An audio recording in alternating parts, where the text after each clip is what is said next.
BK में मैं रहा इतने साल, 87 से लेकर 93 तक, मगर वहाँ बहुत प्रश्न पूछता था मैं, बहुत, क्योंकि मुझे वो ज्ञान समझ में आया कि ये ऊपर ऊपर सा ज्ञान है, झूठा ज्ञान है, क्योंकि शास्त्रों के झूठ कहते थे, और शास्त्रों में तो इतनी गहरी बात है, और वो शास्त्रों को झूठ कहते, 5000 साल का वर्ल्ड ड्रामा, सतयुग त्रेता द्वापर कलयुग, हाँ पूरा यही, उसको कल्प कहते थे, 4 युग को एक कल्प कहते थे, कल्प पर 5000 साल पे विनाश होता है, और वही कल्प हूबहू रिपीट होता है, हूबहू रिपीट होता है।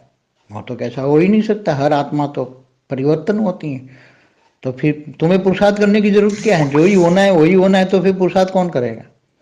ये भी कहता है आत्मस्वरूप बन के, तो कहीं भी विनाशकारी तो बात ही नहीं है, परिवर्तन की बात थी।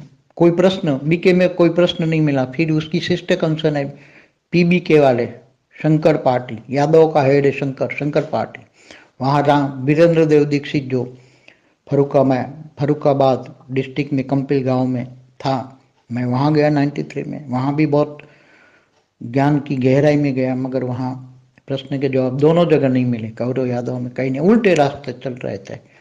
मगर मेरे पास तो कोई इतना ज्ञान नहीं था। फिर 97 में मैंने अपनी अपनी ही संस्था शुरू की अहमदाबाद में, अहमदाबाद सर्व सेंटर का बीज रूप से कनेक्शन हटा दिया। फिर